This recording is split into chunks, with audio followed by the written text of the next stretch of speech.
días, aquí estamos. Qué bueno que nos acompañan. Esto es Makini para ustedes desde Santo Domingo, pero también pueden vernos en los Estados Unidos gracias a TV Quisqueya y siempre 24/7 en nuestro canal de YouTube. Ahí está.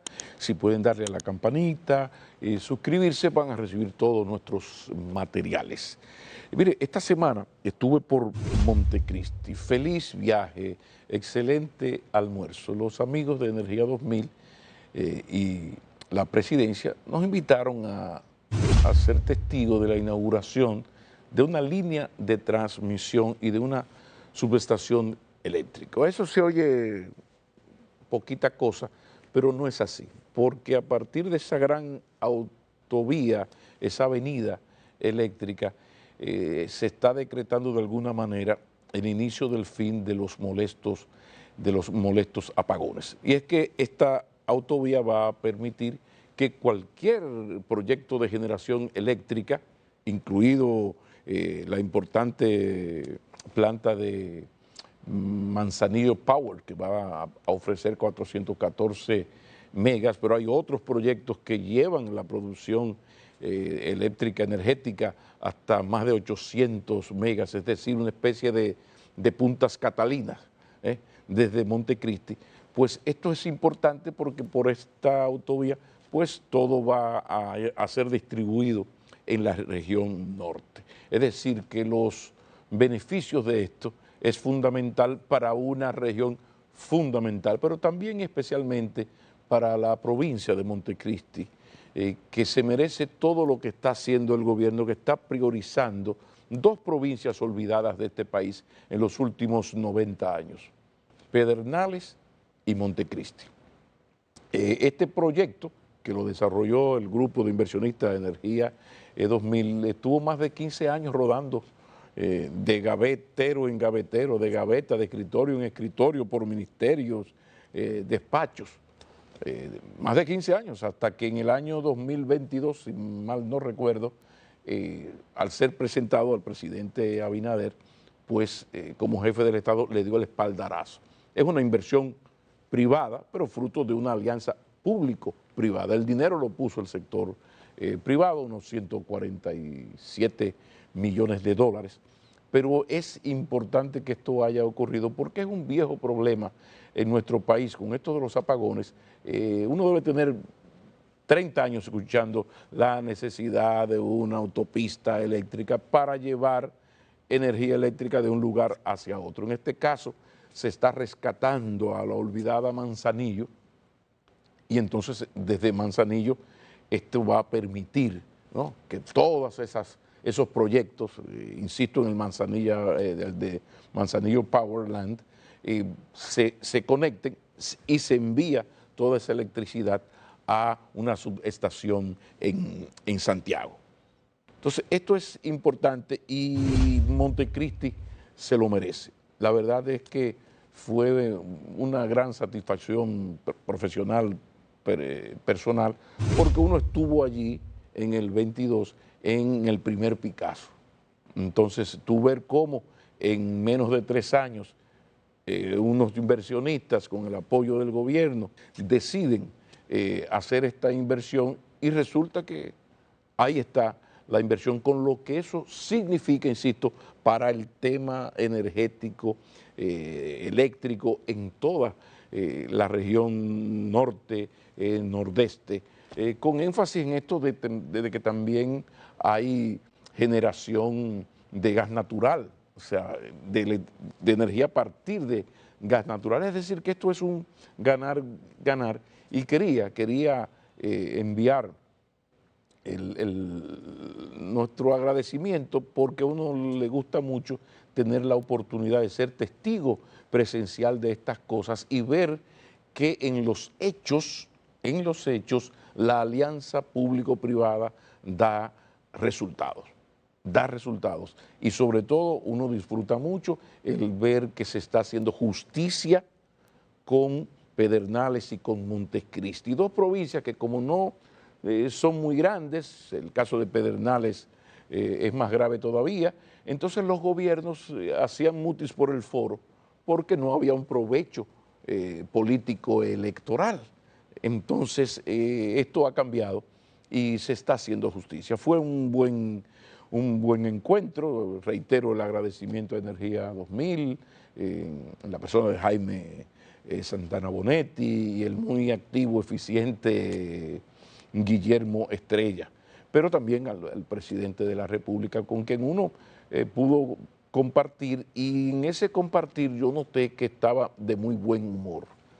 Estaba muy contento, porque es que en política, hay muchas cosas en la vida, pero en política especialmente, obras son amores. Y él estaba inaugurando dos obras fundamentales, que ahí meto la inauguración de la primera sucursal del Banco de Reservas en Manzanillo. Y no solo por un asunto de que es el Banco del Estado Dominicano, sino porque es viable económicamente que un banco esté ya en Manzanillo por todo lo que está pasando en Manzanillo, que me imagino uno que en pocos meses, con Dios delante, ya el sistema financiero se va a presentar allá. Pero fue un muy buen encuentro. Reitero que el presidente estaba feliz hasta que en un momento, cuando termina el acto, va saliendo y un periodista le pregunta por los temas internos del PRM, este aloque full que hay en el PRM, que muchos precandidatos están confundiendo este 2025 con el 2027. Y entonces hay una carrera por esa candidatura terrible. Entonces eso llevó al presidente a aprovechar el escenario y bueno, decir lo que ustedes saben ya que dijo.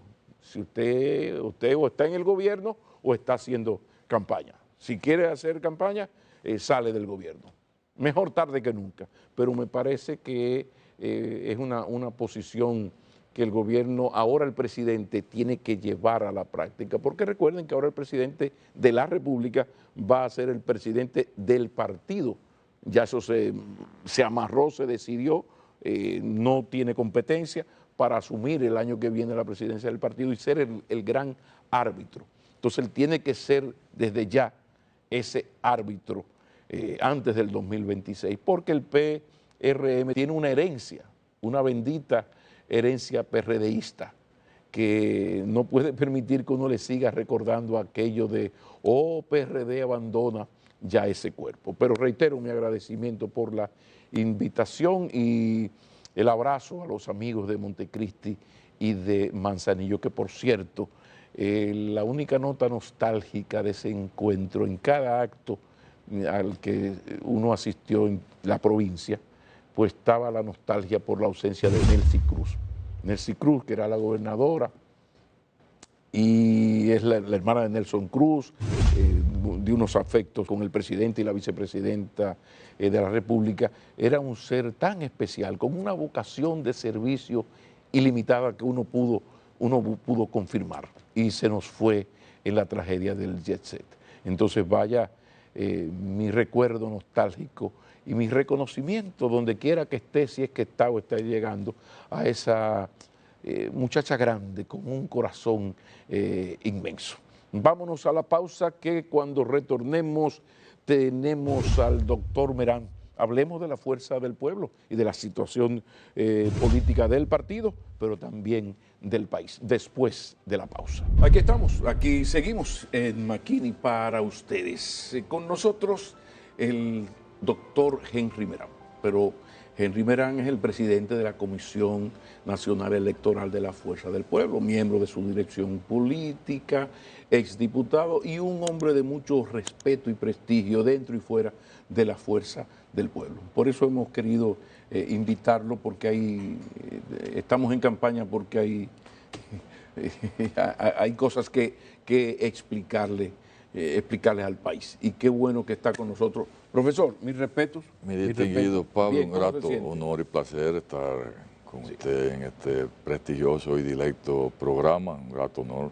Mire, le pido que me regale un par de minutos, porque me gustaría que usted nos explicara quién es Henry Merán, porque hay una figura del político, uno lo veía en el Congreso, ahora en algunas actividades de la dirección de la Fuerza del Pueblo. Pero, ¿quién es? ¿De dónde viene? Hablemos un poquito, si es posible, para que los amigos sepan mejor quién es Henry Merán, por favor.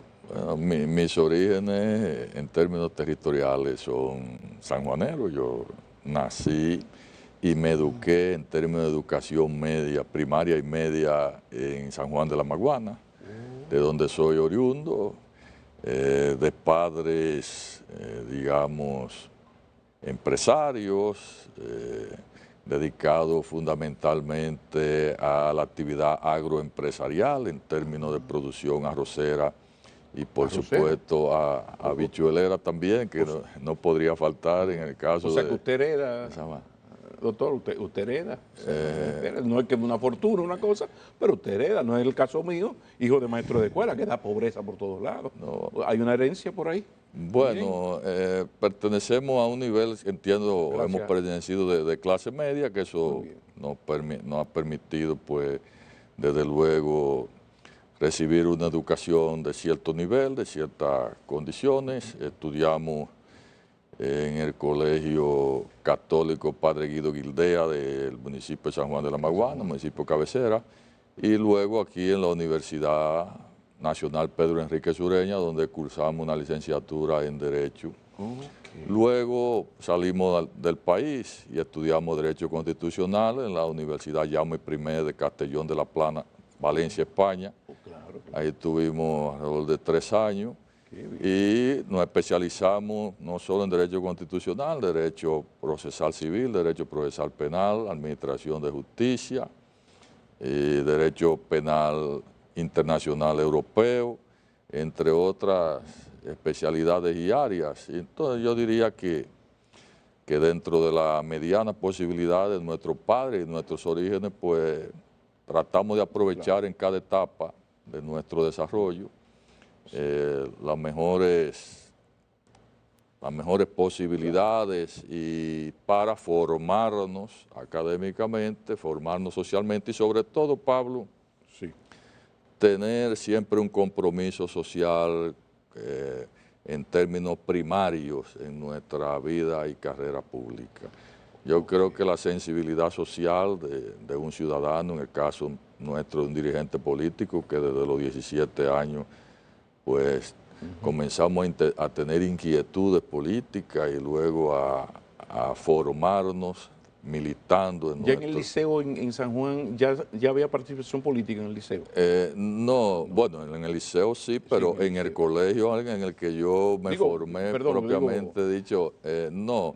Pero a la llegada nuestra a la capital, como cualquier joven provinciano, ¿verdad? Nosotros a los 17 años nos graduamos de bachiller, vinimos a Santo Domingo a estudiar la carrera universitaria y ahí empezó realmente nuestra vocación por la vida, por la actividad política y posteriormente por la vida pública. Pero algo en lo que yo siempre he distinguido a Henry Merán es además de la educación formal, ¿no? También hay una cosa que se le enseña a uno en su casa, que es la educación doméstica. ¿Usted tiene alguno de la mamá, un abuelo que haya sido maestro? Porque hay un parecido de Henry Merán con el Juan Luis Guerra en términos físicos, pero también en las formas. A mí me llama la atención, porque yo nunca he visto a alguien que se parezca tanto a otra persona, no solo en lo físico, sino en esa corrección, ese autocontrol. ¿De dónde viene eso? ¿O es de su papá que es así? ¿Una madre fuerte que crió?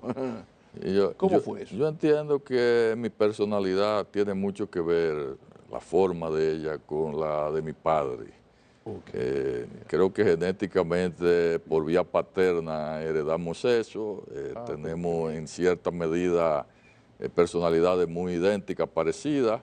Desde luego hay otros atributos, o mejor dicho, actitudes, ¿verdad?, que entiendo que genéticamente vienen de nuestra madre, pero la típica personalidad, ¿verdad?, que usted se refiere nuestra, tiene que ver mucho con la de mi padre. Y ciertamente el parecido con el maestro y una gloria nacional, Juan Luis Guerra, yo creo que para mí es una honra, pienso que tiene razón quienes lo consideran ¿Se así. han visto alguna vez personalmente? ¿Se han saludado? Pues sería interesante tomarle una foto, muy altos los dos. Sí, no he tenido el privilegio de saludarlo y compartir, aunque sí tengo vínculos de cercanía con familiares de él, que he compartido bastante y en diferentes ámbitos. Y pienso que en algún momento se va a dar ese encuentro y esa foto, ¿verdad? Que para mí sería un privilegio. Sí. Ha sido difícil para un hombre reconocido de una familia honorable, pero de un excelente comportamiento moral y ya probado, porque ya pasó por las mieles del poder. Fueron 8 años que estuvo Leonel Fernández en la presidencia, pero además fue un diputado influyente y salió mucho mejor que como entró en el sentido ético, que nadie lo ha tocado. Entonces, ese tipo de personas, y pienso, qué sé yo, Francisco Domínguez Brito, Jaime David, Fernández, esa gente muy honesta, probada, ¿no? Ha sido duro, porque la política, atrás quedó la política como el arte del servicio público. Ya la política ha cambiado mucho. ¿Cómo ha sido eso? Sí, en primer lugar, Pablo, yo entiendo que lo que define todo en términos de decisiones en la vida pública tiene que ver con los principios.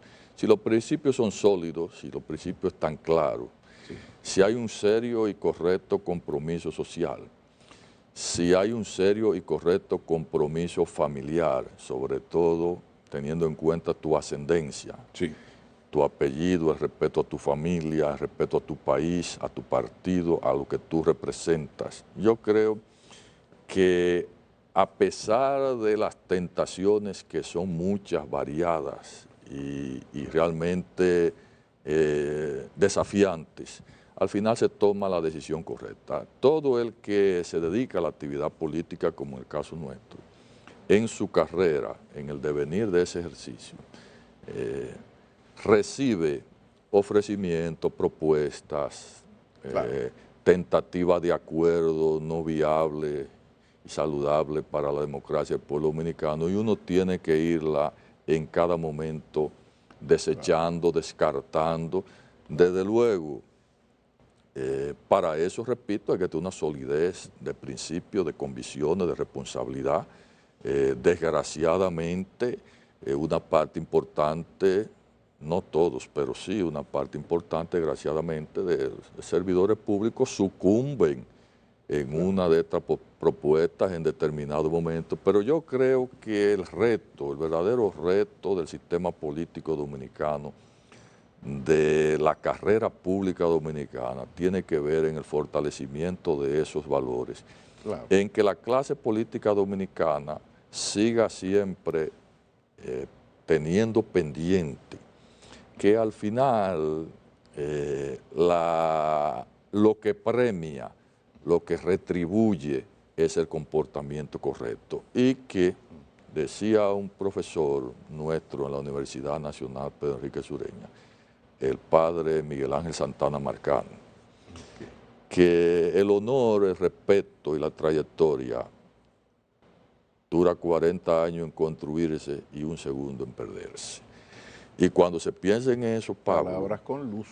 Sin duda, y cuando se piensa en eso, más los principios que uno ha aquilatado en su devenir público y familiar, pues la decisión es clara. Yo entiendo que de manera indefectible la actividad política en la República Dominicana se va a ir adecentando, sin duda. Los pueblos tienden a ir avanzando y madurando en su democracia, y por lo tanto los ciudadanos que ejercen la vida pública y los controles que en términos institucionales se van forjando en todo el aparato del Estado, pues también van contribuyendo a que los servidores públicos cada día tomen las mejores decisiones. Ya a los psicólogos no les gusta que uno diga eso, pero un pecozón a tiempo de un padre salva a un muchacho. Sí, Entonces, sí. en su casa ya no se usa el pecozón ni de la pela, ya eso no está de moda, pero hay otras maneras. En su casa, ¿quién era el fuerte? ¿El viejo? Porque a veces el viejo está en otra cosa y la mamá no deja pasar una. A veces la mamá es demasiado cariñosa y es el viejo el que... ¿Cómo era en su casa eso? Oh, sin duda, mi padre, Modesto Merán Terrero, era el que siempre tenía y sigue teniendo la batuta en la mano. Sí, sí, con casi 90 años Pablo todavía toma decisiones como si tuviera 40. Y también, sí, sin duda, sí, así es. Y en gran medida ese temor, Pablo, de no ser desterrado familiarmente, también incide en tomar buenas decisiones, porque en el caso de mi familia, mi padre, mi madre, el comportamiento correcto siempre ha sido determinante. Para mi padre, el cometer un error era algo para él insalvable e imperdonable. Y por vía de consecuencia conllevaba el destierro familiar a un hijo que no exhibiera un comportamiento correcto. Por vía de consecuencia, el equivocarme en mi carrera política significaba el que me desterraran familiarmente también. Pero además la traición es peor, porque cuando usted viene de un hogar muy laxo en la parte ética, que usted también salga vagabundo como el abuelo o el padre, Sí, bueno, sí. no es la gran cosa. Pero usted se imagina que Henry Merán meta la pata con esa herencia. Sí, no, para mí era insalvable la situación. Son palabras mayores. Son palabras mayores, Pablo, sin duda. Mi padre es tan recto y disciplinado que termina siendo impecable en todo, en lo que tiene que ver, me refiero, con la honorabilidad y la seriedad y el comportamiento correcto. Nuestra meta es llegar al nivel óptimo en términos orgánicos partidarios de cara al año 2028.